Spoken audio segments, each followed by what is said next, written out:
Bien, ça n'est pas une surprise, mais nous avons assisté à de très fortes augmentations des procédures de défaillance en Europe en 2012, avec de fortes disparités selon les pays. Par exemple, la situation s'améliore en Norvège, au Royaume-Uni et au Danemark. Il y a une quasi-stagnation en Allemagne, en Suisse, en Slovaquie. Une faible augmentation, c'est-à-dire inférieure à 10% en France, Italie, Suède, Belgique, Autriche, Irlande, Tchéquie, Slovaquie. Forte augmentation, plus 30% en Espagne, Grèce, Portugal, suivi par les Pays-Bas, la Pologne, la Hongrie et même le Luxembourg. Pour 2013, des augmentations de 10% et plus sont craintes notamment pour l'Espagne et la Grèce. La question des défaillances d'entreprises est cruciale pour l'économie, pour l'emploi et pour les relations inter-entreprises dans une zone de marché unique. Les droits nationaux se sont préoccupés depuis fort longtemps de régler les problèmes juridiques liés à ce qui s'appelait autrefois la faillite, par exemple en France. La terminologie s'est agrémentée d'une multitude de procédures qui révèlent pour la plupart l'état de cessation de paiement de l'entreprise face à ses créanciers, publics ou privés. De nombreuses évolutions ont eu lieu ces dernières années dans le souci du sauvetage, du redressement des entreprises. Deux problématiques en Europe.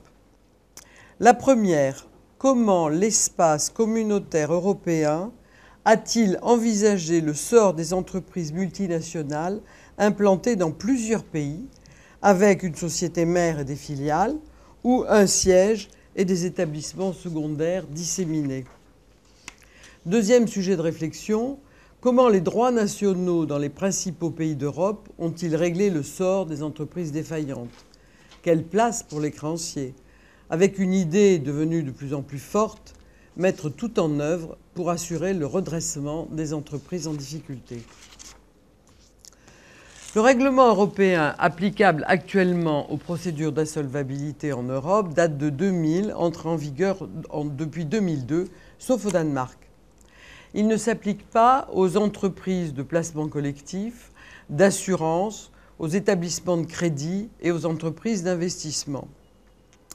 Les gouvernements se sont engagés à ce qu'il y ait une reconnaissance automatique de la procédure d'insolvabilité déclarée dans un pays par les autres États membres. Il s'applique aux personnes physiques ou morales, aux commerçants, aux particuliers. L'ouverture de la procédure collective se fait au lieu du centre des intérêts principaux du débiteur et il y a une présomption selon laquelle il s'agit du siège social ou du domicile. Mais la preuve contraire peut être apportée. La procédure principale déclarée dans un État devient effective de plein droit dans les autres États de l'Union européenne. Une procédure secondaire limitée aux pays concernés peut être ouverte dans un autre État à la demande des créanciers locaux. La loi applicable est la loi du pays d'ouverture pour la procédure principale et la loi du pays de la procédure secondaire lorsqu'elle existe. Cette loi nationale régit les règles matérielles de la procédure, définition du débiteur, des biens concernés, des pouvoirs respectifs du débiteur et du syndic, les effets sur les procédures et les contrats en cours, les poursuites individuelles, les créances et leur mode de déclaration. Les cas particuliers concernent le droit du travail. C'est la loi de l'État applicable au contrat de travail, à la garantie des salaires. Et les biens immobiliers, c'est la loi du pays de situation du bien qui s'applique. Ne sont pas affectés par la loi du pays d'ouverture de la procédure les droits réels des tiers, la compensation, la réserve de propriété notamment. L'organe de la procédure est dénommé par le règlement européen syndic, quelle que soit sa qualité dans les différents pays. Il y a reconnaissance automatique des pouvoirs du syndic au titre de la procédure principale dans les autres pays, par exemple pour exercer une action révocatoire utile aux intérêts des créanciers.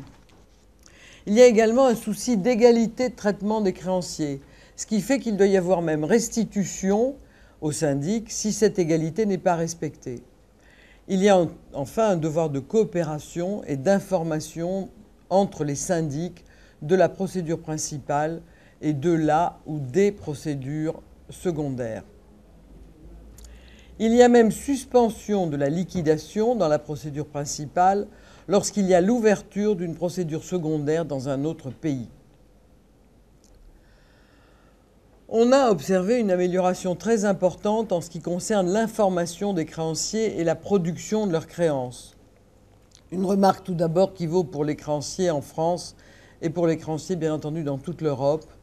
Encore faut-il que l'entreprise défaillante puisse communiquer les noms et adresses de ses créanciers. Cela n'est pas évident lorsque, par exemple, la comptabilité de l'entreprise n'est pas à jour ou lorsque celle-ci ne mentionne que le nom d'un créancier sans mentionner son adresse exacte ou son adresse actualisée. Il est prévu par le syndic de la procédure concernée l'envoi individuel d'une note au créancier. Et ce dernier doit envoyer une production avec la copie des pièces justificatives qui indiquent son identité, la nature de sa créance, son montant et s'il y a des privilèges, sûreté réelle, réserve de propriété et sur quel bien. Un formulaire a été prévu de manière à ce que le créancier soit prévenu dans sa langue natale et le titre de production de créance peut donc être fait dans toutes les langues officielles de l'état d'ouverture. Il y a plusieurs raisons pour lesquelles ce règlement de 2000 fait l'objet en ce moment d'un nouveau projet de règlement européen rédigé en 2012 qui bien entendu vise à améliorer considérablement le fonctionnement de ces procédures d'insolvabilité. Notamment en premier lieu en prévoyant la restructuration d'une entreprise en situation de pré-insolvabilité et les procédures maintenant les directions d'entreprises existantes. En deuxième lieu se pose la question du centre des intérêts principaux dont la détermination n'est pas facile et qui permet aux entreprises de rechercher la juridiction la plus favorable. C'est le forum shopping. L'entreprise déplace abusivement le centre de ses intérêts principaux. La troisième question concerne la coexistence d'une procédure principale avec des procédures secondaires qui peuvent être des procédures de liquidation, donc faire obstacle à la restructuration du débiteur dans la procédure principale.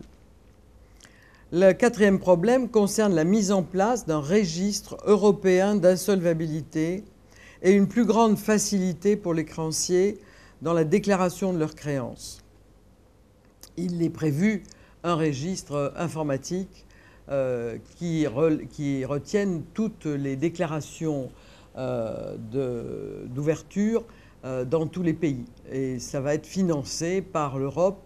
Donc dans quelques années, il y aura vraiment une interconnexion des systèmes informatiques des pays nationaux de manière à ce qu'il y ait connaissance des procédures collectives d'un pays dans l'autre.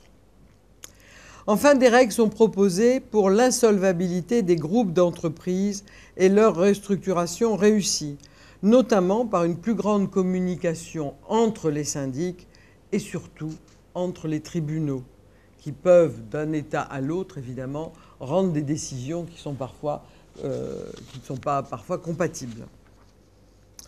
Nous pouvons espérer que l'adoption prochaine de ce nouveau règlement permettra une meilleure gestion pour les professionnels de l'insolvabilité en ce qui concerne toutes les sociétés, tous les groupes de sociétés disséminés en Europe et dont le nombre ne cesse de croître. Comment les droits nationaux en Europe ont-ils réglé le sort des entreprises défaillantes? Les législations des différents pays européens évoluent d'une manière générale dans le sens du souci de la prévention des difficultés. Mais actuellement encore, des différences culturelles subsistent dont les conséquences juridiques sont manifestes. Première constatation, les priorités diffèrent d'un pays à l'autre. Tandis que la France, l'Espagne, l'Italie, le Royaume-Uni privilégient le maintien de l'activité économique, d'autres pays mettent surtout l'accent sur le remboursement des créanciers, par exemple l'Allemagne. C'est d'ailleurs le deuxième objectif de l'Italie et du Royaume-Uni, alors que alors que la France et la Belgique insistent en deuxième point sur le maintien des emplois. La protection des salariés est très forte en France et en Espagne. L'aspect social des procédures collectives est de plus en plus présent dans les législations européennes. Deuxième réflexion, bien que l'idée maîtresse soit la nécessité de résoudre les difficultés le plus en amont possible, le nombre des procédures de prévention est faible, de 8 à 13% selon les pays, et par exemple existe depuis peu en Allemagne, depuis 2012. Aux Pays-Bas, où la suspension des paiements est convertie à 80% en faillite, ou au Royaume-Uni, soucieux d'accords contractuels, d'accords privés entre les créanciers et le débiteur défaillant. Le nombre des procédures collectives en France est plus élevé, 60 000, qu'en Allemagne, 30 000, ou au Royaume-Uni, 20 000, ce qui révèle la fragilité des entreprises françaises sous-capitalisées, écrasées de charges sociales et fiscales. Troisième réflexion, il existe une forte disparité dans les organisations des tribunaux spécialisés, par exemple en France, ou non spécialisés, par exemple en Allemagne, et des intervenants professionnels spécialisés en France, par exemple un peu plus de 400, contre 1600 inscrits sur les listes en Allemagne, avec des difficultés de mise en œuvre et de possibles conflits d'intérêts.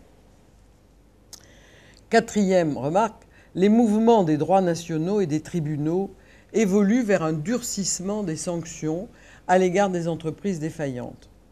La responsabilité pécuniaire personnelle des dirigeants est de plus en plus mise en œuvre. Les sanctions sont plus financières que pénales. Certains pays exigent d'ailleurs des actes frauduleux. En France, la loi du 12 mars 2012 relative aux mesures conservatoires pour toutes les procédures collectives permet des mesures sur les biens des dirigeants de droit ou de fait. C'est la fameuse loi Pétroplus, dirigeants dont les fautes de gestion ont conduit à la cessation des paiements. Là aussi, sévérité accrue pour sanctionner des groupes étrangers sacrifiant leurs filiales françaises. En conclusion, les réformes des droits nationaux européens vont dans le même sens. Préserver le maintien de l'activité par la mise en œuvre de procédures de prévention. L'éventail des procédures en droit français a d'ailleurs été à la pointe de ces évolutions et les procédures du mandat ad hoc, de la conciliation sont particulièrement efficaces en France en raison notamment de leur confidentialité. On peut imaginer que la publicité qui est donnée à un certain nombre de procédures effraie bien entendu les fournisseurs qui ne sont pas suffisamment protégés, il faut le dire, lorsqu'ils continuent à fournir et qu'il y a une conversion du redressement judiciaire en liquidation. Donc ces procédures sont efficaces, encore faut-il qu'il ne soit pas trop tard. Tous les droits nationaux européens se heurtent à cette même difficulté. Est-ce un manque d'anticipation ou de clairvoyance de la part des dirigeants? Est-ce un réflexe de peur? Et est-ce que c'est seulement le fait des entrepreneurs?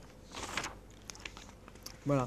Si vous le souhaitez, nous pouvons continuer par les procédures d'insolvabilité par pays. Est-ce que ça vous intéresse? L'Allemagne, par exemple? Pas non? Alors, je vais faire un rappel rapide pour la France, oui. Alors, vous savez, il y a d'abord des procédures confidentielles que je viens de citer et qui sont extrêmement intéressantes. C'est la procédure de mandat ad hoc et la procédure de conciliation, si vous voulez, de règlement amiable. C'est-à-dire qu'en fait, le débiteur a des difficultés et va demander au tribunal de commerce un abri, si je puis dire, la nomination d'un conciliateur qui va évidemment étudier la situation de l'entreprise, mais surtout proposer des solutions et négocier avec les principaux créanciers. Cela ne marche bien entendu que si ces créanciers sont relativement peu nombreux, s'il s'agit par exemple de créanciers privilégiés comme l'URSSAF et le Trésor, qui sont conduits j'allais dire, à s'intéresser à la survie de l'entreprise et donc à accepter des délais. Ces plans sont déjà d'ailleurs ces plans conventionnels de règlement sont assez brefs. Ensuite, une création relativement récente, c'est la sauvegarde. Dans la procédure de sauvegarde, vous avez une anticipation des difficultés attendues par le chef d'entreprise. Ça peut être des difficultés économiques, financières, sociales. L'entreprise, et c'est ce qui caractérise la sauvegarde par rapport au redressement judiciaire, l'entreprise n'est pas en état de cessation de paiement. Ça, si vous voulez, c'est une caractéristique juridique. L'état de cessation de paiement, c'est le fait de ne pas pouvoir faire face à son passif exigible par un actif disponible. Voilà. Ça, c'est la définition juridique. Et tant que l'entreprise n'est pas dans cet état de cessation de paiement, elle peut bénéficier d'un plan de sauvegarde. Cette sauvegarde, par contre, est évidemment publiée.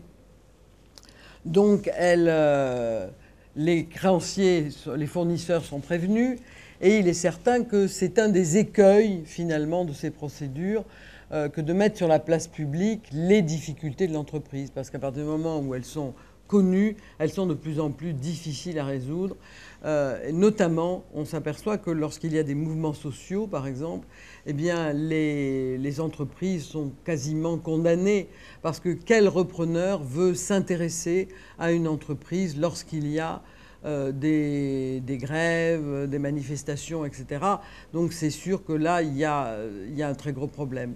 Que ce soit dans la procédure de sauvegarde ou dans une autre procédure qui est la procédure de redressement judiciaire. Alors dans la sauvegarde, vous avez un plan de sauvegarde. Vous avez bien entendu la nomination d'un administrateur si certains critères existent, notamment pour les entreprises d'une certaine taille ou qui présentent certaines difficultés en ce qui concerne la gestion des dirigeants. Vous avez toujours un mandataire judiciaire et vous avez un organe du tribunal qui est le juge commissaire, dont il ne faut pas négliger le rôle et qui doit être éventuellement, j'allais dire, avec lequel on peut rentrer en relation si on a une difficulté particulière avec, par exemple, l'administrateur ou avec le mandataire judiciaire. Le juge est là, si je puis dire, pour essayer d'aplanir ce type de problème. Donc, dans la sauvegarde, vous allez avoir un mandataire judiciaire qui est le représentant des créanciers. Il est le représentant des créanciers qui ont un ordre en France. Hein. Vous le savez, les super privilégiés, ce sont les salariés, grâce au système de l'AGS, hein, du Fonds national de garantie des salaires, qui garantit le paiement de toutes les indemnités dues aux salariés en cas de procédure collective et impayées au jour du jugement déclaratif. Ensuite, donc il est le représentant des créanciers et il reçoit donc les déclarations de créances. Vous avez à peu près et puis un plan de sauvegarde. Alors il y a ce qu'on appelle une période d'observation et puis ensuite un plan de sauvegarde va être adopté qui va prévoir le paiement du passif selon des modalités évidemment particulières puisque dans la sauvegarde, il y a le retour à des comités de créanciers. D'ailleurs, comités de créanciers qu'on retrouve à l'étranger si on a l'occasion d'en parler. Donc il y a des comités de créanciers selon les types de créances dans cette procédure de sauvegarde. Alors que dans la procédure de redressement judiciaire, eh bien vous avez, alors là, état de cessation de paiement, vous avez, comme dans la sauvegarde, déclaration évidemment des créances par les différents créanciers, et puis vous avez nomination également d'un administrateur, s'il y a lieu, toujours d'un représentant des créanciers et toujours ce fameux juge commissaire avec une période d'observation renouvelable. Et en fait, il va être établi, si vous voulez, une sorte de diagnostic pendant cette période pour voir si l'entreprise est viable ou pas. Parfois, dès le jugement déclaratif, on voit que l'entreprise n'a aucune chance de se redresser et dans ce cas-là, elle est mise directement, elle est déclarée directement en liquidation judiciaire. Mais pendant la période d'observation, il va y avoir, si vous voulez, un diagnostic pour vérifier si cette entreprise, une fois restructurée, pourra faire l'objet d'un plan de redressement, c'est-à-dire payer son passif sur plusieurs années, avec évidemment très souvent des remises demandées aux créanciers.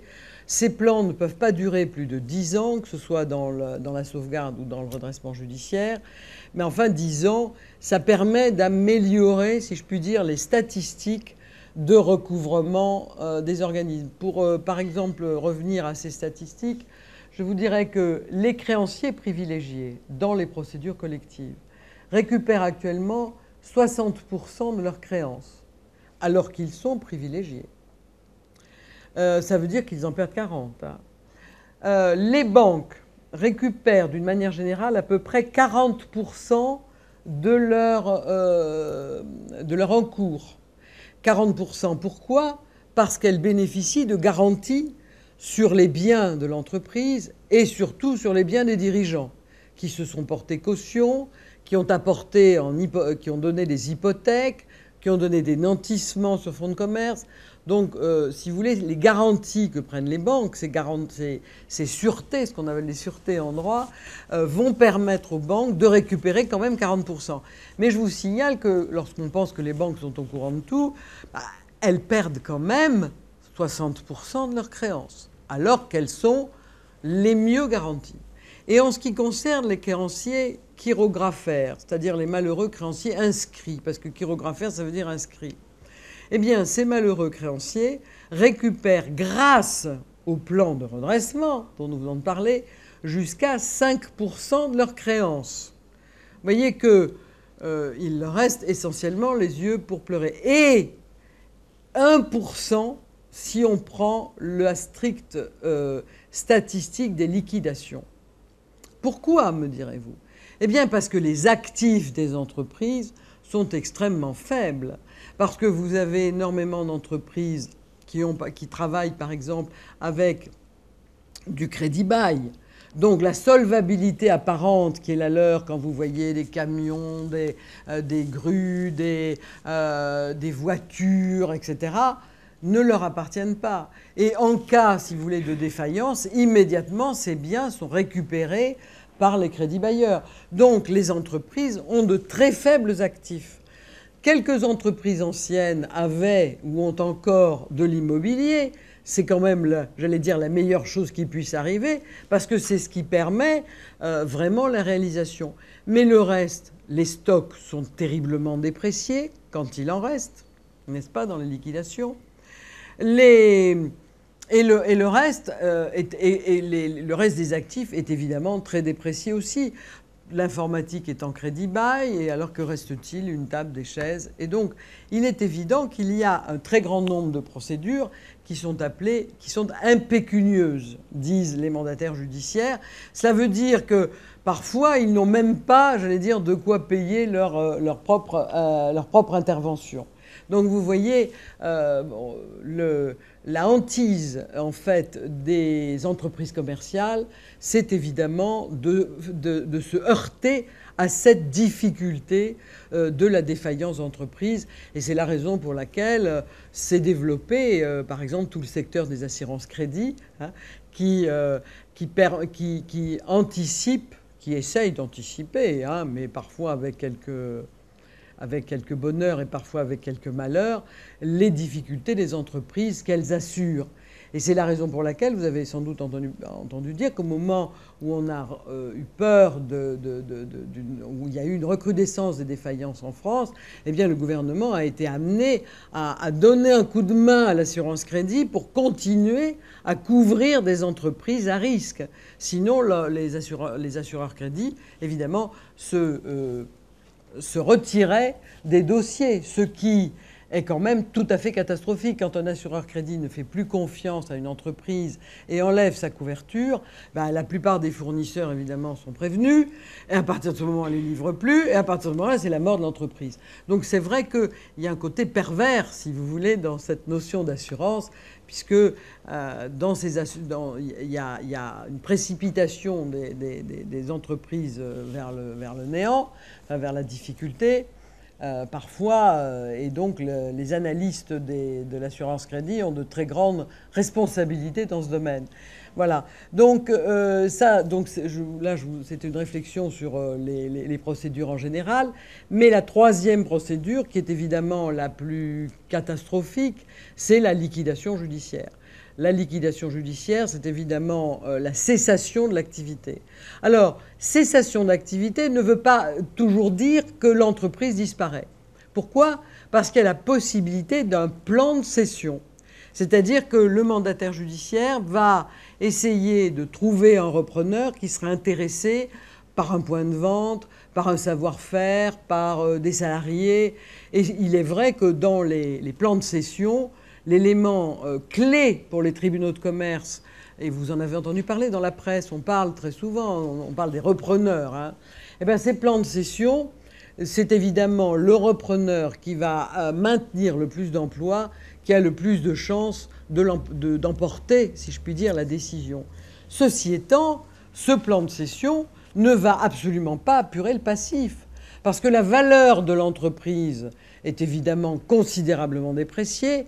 Donc le fameux repreneur, va donner évidemment, j'allais dire, le moins possible pour reprendre une activité qui de toute façon était déficitaire et qui avait conduit l'entreprise précédente à cette situation catastrophique.